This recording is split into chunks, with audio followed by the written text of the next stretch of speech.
From the CyberHub bunker and studio, you're tuning in to the CyberHub Podcast. And now for your host and CISO, James Azar.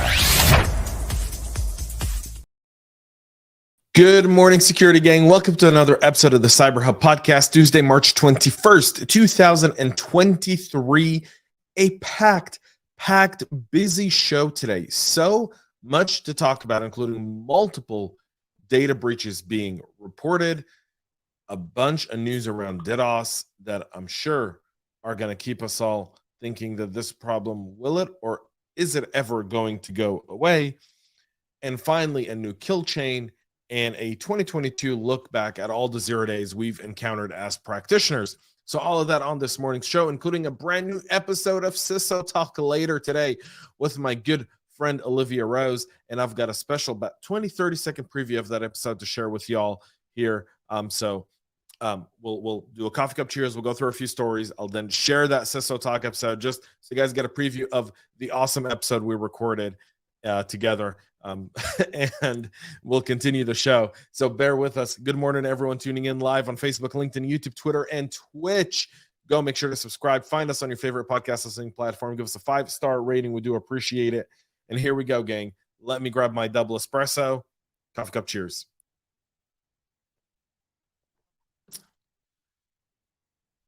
The NBA is alerting some fans after a third-party service provider was hacked. The NBA spokesperson has not responded to questions about what service provider it was or when the hack took place. However, they are trying to help those affected. They were made aware of that an unauthorized third party gained access to the IT systems of an NBA service provider for mobile app and email communications. As a result, copies of names and email addresses of some NBA fans were captured. The NBA were notified of the incident on March 8th. There's no impact whatsoever to the NBA system or to the assets held securely at the NBA. The league immediately took action to contain the issue, identify those impacted, and communicate potential risks and next steps. It's just names and email addresses. It's really not a big deal. The big deal would be if there was any payment information, social security number, and so forth.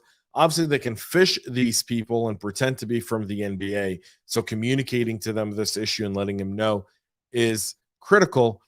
But I have yet to see anything here that would cause me to lose any sleep over this specific issue. And the NBA would need to reevaluate its contract and its position with said service provider based on what that investigation finds as being the entry point and the result and the forthcoming data breach. So we'll see that.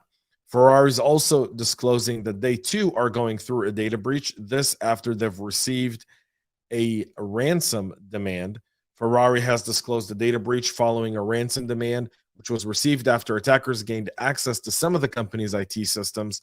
Ferrari, in a statement, sent a letter to customers saying, "We regret to inform you of a cyber incident at Ferrari where a threat actor was able to access a limited number of systems in our IT environment." While the luxury Italian luxury sports car maker said the attackers gained access to its network and the attackers demanded a ransom not to leak the stolen data from its systems. Ferrari has yet to disclose whether it was a ransomware attack or just an extortion attempt. This was done at the Ferrari SPA, which is the wholly owned Italian subsidiary of Ferrari, that got the note. Upon receipt of the ransom demand, they've started an investigation and collaborating with several folks. So far, Ferrari has yet to find evidence that payment details, bank account information, or other sensitive payment information was accessed or stolen. The data exposed thus far is name, addresses, email addresses, and telephone numbers. Now, here's where the risk is to Ferrari. These are all customers that own Ferraris, which are very expensive cars and highly sought after by car thieves. You know, kind of speaking from a Intel perspective, you're going to look at that information. You're going to sell it to car thief rings who now know who has the Ferrari, where the Ferrari is, and they can go get it. So that's just something here with the impact of Ferrari and this breach that's a bit beyond everything else there, folks. So something to keep in mind as well. Criminals steal over $1.6 million in crypto from the general Bitcoin ATMs using a zero-day flaw.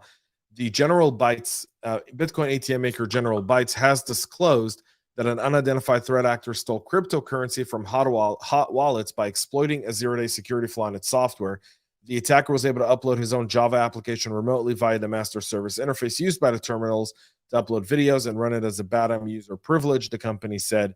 The attacker scanned the DigitalOcean cloud hosting IP address space, identified running CAS services on port 7441, and including the general Bytes cloud service and other GB ATM operators running their service on DigitalOcean. The company said that the server to which the malicious Java application was uploaded was by default configured to start applications present in the deployment folder.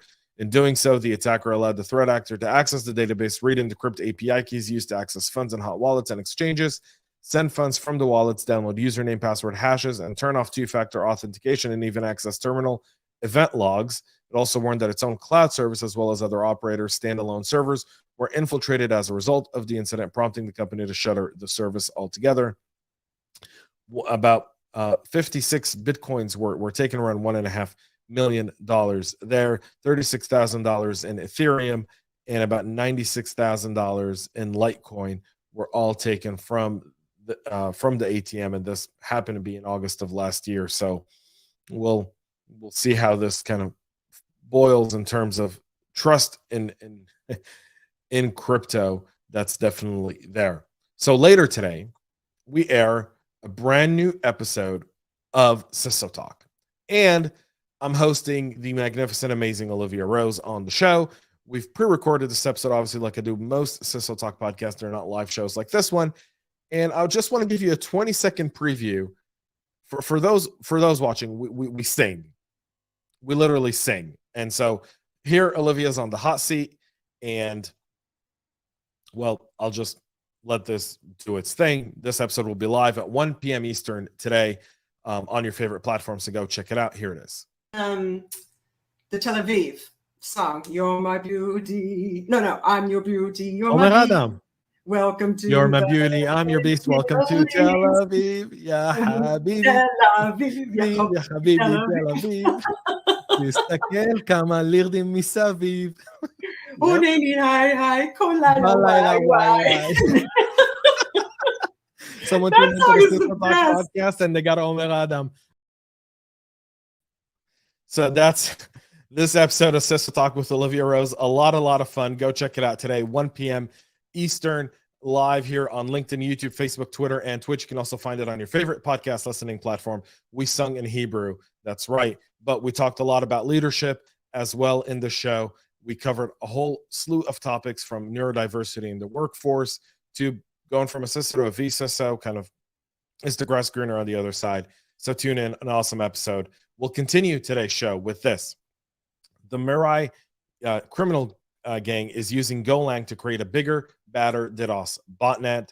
The new Hinata bot, which is being created, can get to, it's packing about 3 terabits worth of DDoS speed, making it far more efficient and able to create much more damage.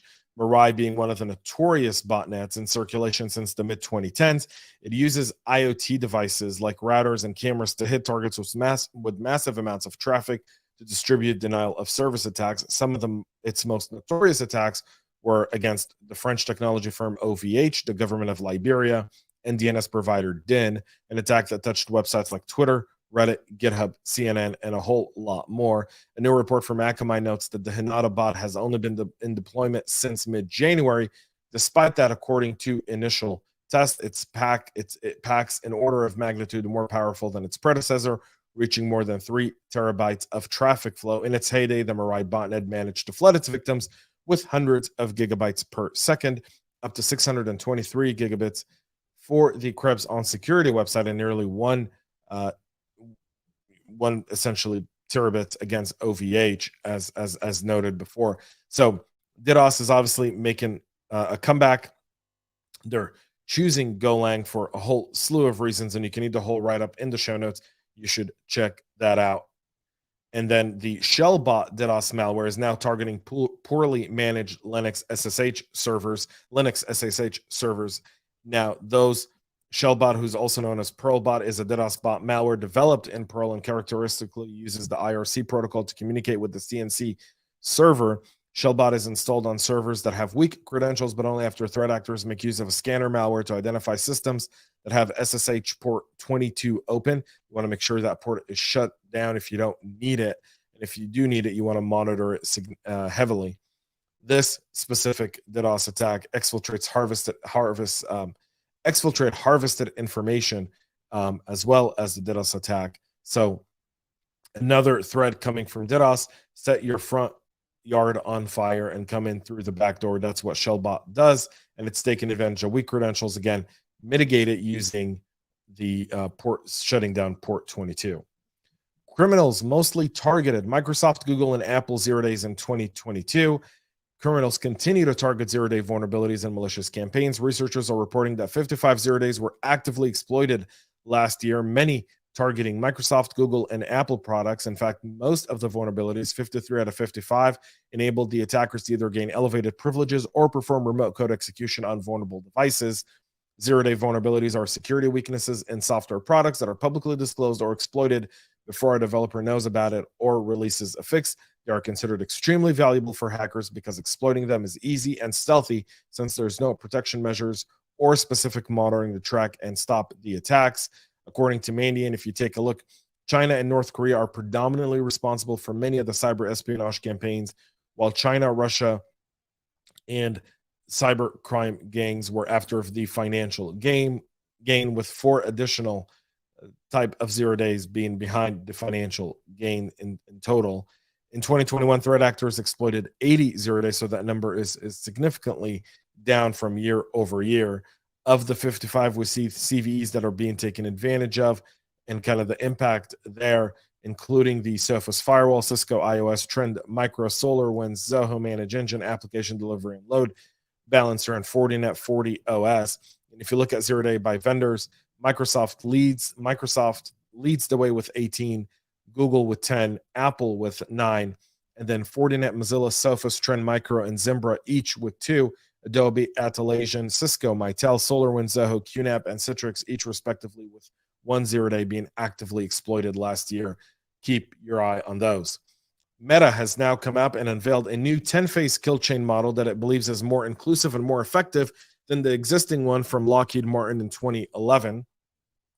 The Lockheed Martin one had 7 stages: reconnaissance, weaponization, delivery, exploitation, installation, C2, and action on objectives. The new kill chain has 10 different phases: acquiring assets, disguising assets, gathering information, coordinating and planning, testing platform defenses, evading detection, indiscriminate engagement, targeted engagement, compromising assets, and enabling longevity. I have yet to read the full report on this, by the way. I do know that one of the gentlemen, I believe a gentleman by the name of Eric Hutchins, who was at Lockheed Martin with the original lock chain, was part of the kill chain, was part of this one, as well as he's now employed at Meta. So we'll see where that goes. I'll obviously do a whole write-up on it. I'll put it on our blog here in the next few weeks. I'll let everyone know when I have that blog out.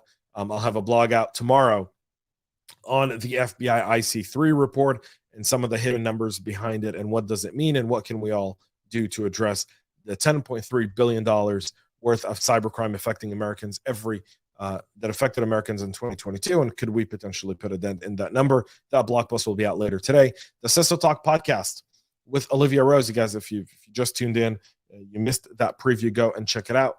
Absolutely fun episode with so many great leadership nuggets. Olivia is a blast to have on the show. Go and check that out. That airs at 1 p.m. Eastern today. We'll be back tomorrow at 9 a.m. with all the latest. Until then, please make sure to subscribe, follow us, and you can always send us story tips on our website at cyberhubpodcast.com, or DM me on LinkedIn, or find me on Twitter at @TheRealJamesCesar. Until then, have a great rest of your day, and most importantly, stay cyber safe. We love feedback, so make sure to connect with us on social media and subscribe to our podcast on your favorite podcast listening platform.